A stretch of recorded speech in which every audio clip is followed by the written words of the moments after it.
semuanya, perkenalkan kami dari kelompok 2 kelas 6 MNMB Sisipan Genap dan pada kesempatan ini akan mempresentasikan proposal proyek kami yang bertujuan sebagai pemenuhan ujian tengah semester mata kuliah Sistem Informasi Manajemen. Adapun judul dari proyek kami yaitu Rancangan Sistem Keuangan Berbasis Cloud dengan Media Google Spreadsheet bagi UMKM Desate Batam. Selanjutnya, kelompok kami memiliki 5 anggota, yaitu Feni Siska, Jessica Novia, Feren Kalistania, Vira, dan Stefani. Dan tanpa berbasa-basi lagi, mari kita mulai dengan presentasi proyeknya. Di Indonesia, UMKM merupakan sebuah bentuk usaha yang paling banyak. Angkanya mencapai 65 juta unit di tahun 2022. Banyak sekali pelaku usaha, baik yang baru maupun yang sudah senior, berkecimpung di usaha dengan skala mikro hingga menengah ini. Hal ini merupakan hal yang baik, karena keberadaan UMKM merupakan salah satu penggerak roda perekonomian di Indonesia. Namun di balik banyaknya jumlah UMKM ini, masih terdapat banyak UMKM di Indonesia yang belum memiliki sistem laporan keuangan yang jelas. Hal ini berdampak pada tidak sedikit usaha yang tidak mampu bertahan karena ketidakstabilan keuangan internal usaha tersebut. Tidak ada pencatatan pengeluaran dan pemasukan yang jelas merupakan salah satu penyebab serius akan terjadinya hal ini.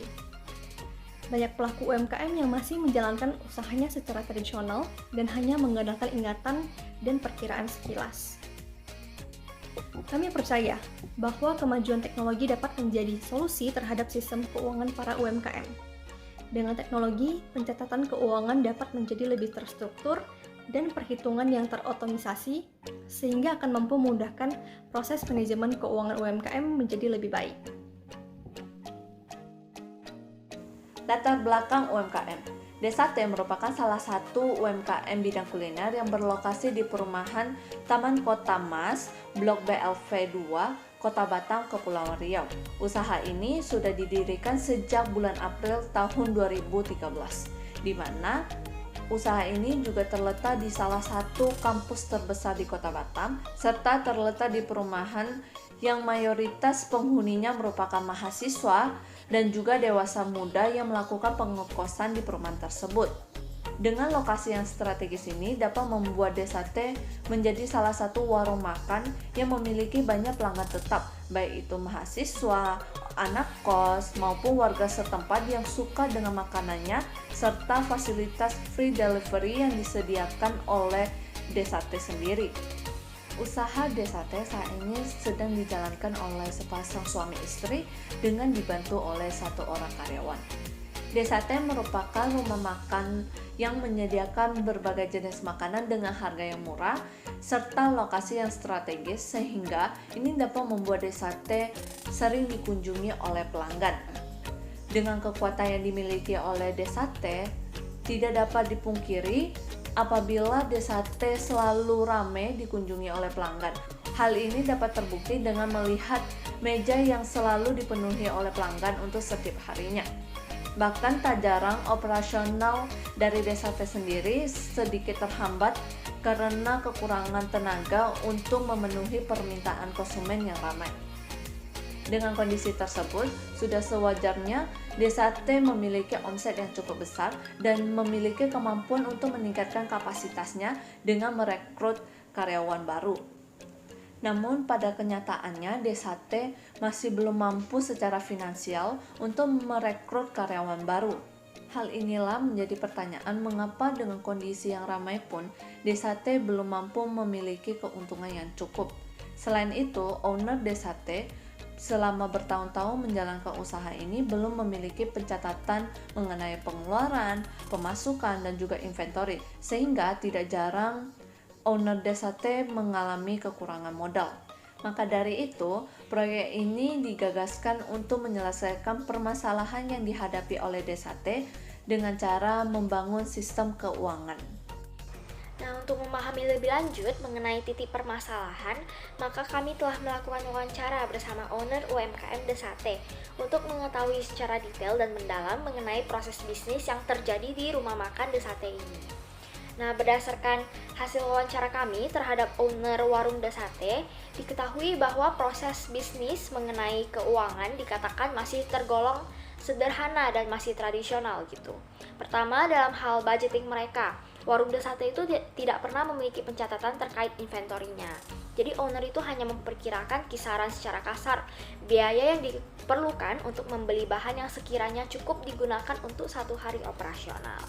Nah, kegiatan tersebut itu dilakukan setiap hari ketika mereka mau berbelanja bahan baku.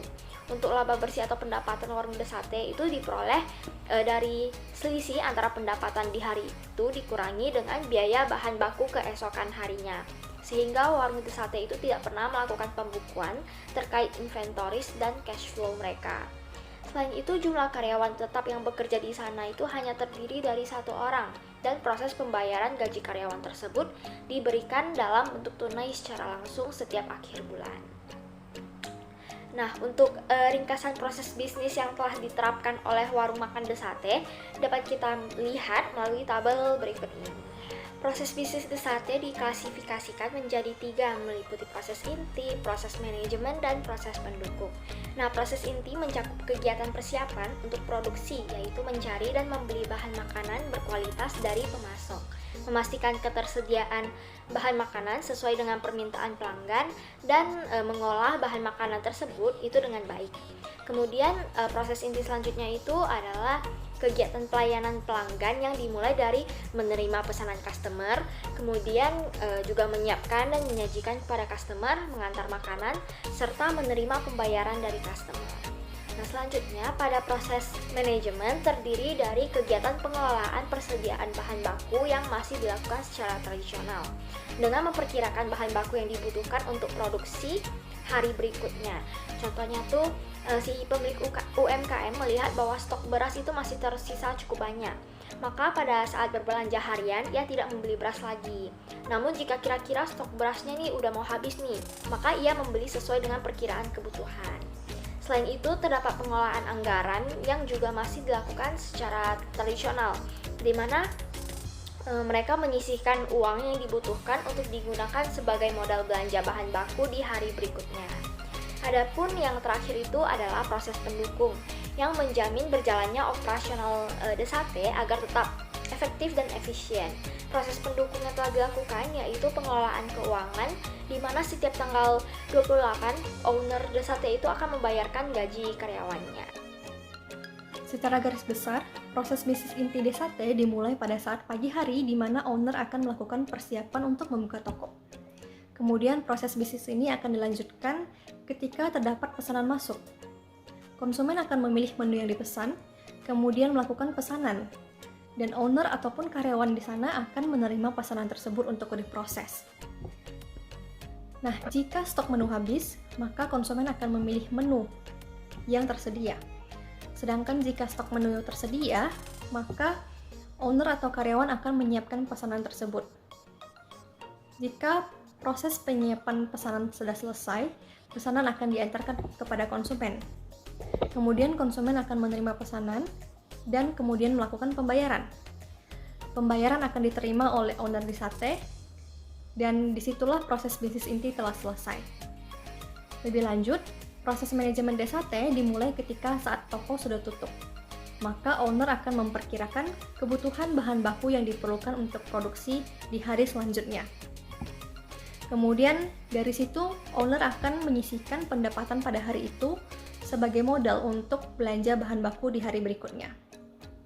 Sedangkan proses pendukung dimulai ketika setiap bulan tanggal 28, di mana owner akan melakukan rekap absensi karyawan dan kemudian menghitung gaji karyawan dan membayarkan gaji karyawan.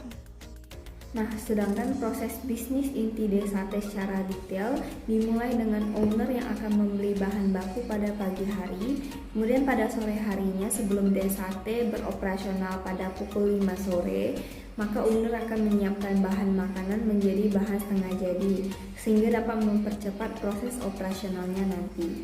Kemudian, proses terhenti hingga terdapat pesanan konsumen yang masuk lagi. Nah, pesanan konsumen di sini juga diklasifikasikan menjadi 2 jenis, yaitu pertama ketika konsumen langsung berkunjung ke toko, nah maka pelayan akan memberikan menu untuk dipilih. Nah, konsumen akan memilih menu yang akan dipesan dan menyampaikannya kepada owner ataupun karyawan. Sedangkan jenis pesanan konsumen yang kedua adalah pesanan online, baik melalui aplikasi online food maupun melalui WhatsApp. Nah, jika pesanan telah masuk, maka owner akan menerima pesanan tersebut. Dan apabila menu yang dipesan stoknya habis, maka konsumen harus memilih ulang menu lain. Nah, jika stoknya tersedia, maka owner ataupun karyawan akan langsung menyiapkan pesanan konsumen. Proses selanjutnya, jika pesanan untuk makanan di tempat atau makan di tempat dine-in, maka karyawan akan menyajikan makanan ke meja konsumen langsung. Jika dibungkus maupun take away, nah maka makanan akan dibungkus, kemudian diberikan kepada konsumen ataupun driver online food.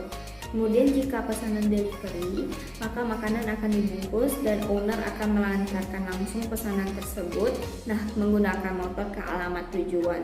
Setelah itu konsumen akan menerima pesanan. Setelah pesanan diterima oleh konsumen, maka tahap selanjutnya adalah pembayaran. Nah, pembayaran dapat dilakukan baik secara langsung cash maupun melakukan transfer ataupun scan QR kalau konsumen di tempat. Nah, setelah itu maka owner akan menerima pembayaran dan proses inti telah selesai. Lebih lanjutnya lagi, proses manajemen DSAT dimulai ketika saat toko sudah tutup. Maka owner akan memperkirakan kebutuhan bahan baku untuk besok harinya, kemudian menyisihkan pendapatan hari itu sebagai modal untuk belanja bahan baku. Sedangkan proses pendukung dimulai setiap tanggal 28, di mana owner akan melakukan rekap absensi karyawan dan kemudian membayarkan gaji karyawan.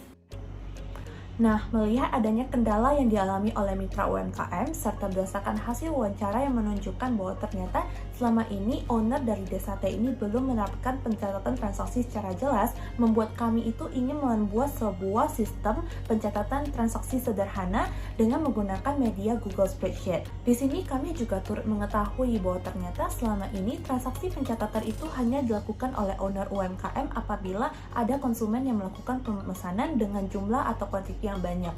Sedangkan untuk konsumen yang melakukan pemesanan dengan jumlah yang sedikit, itu biasanya tidak dilakukan pencatatan.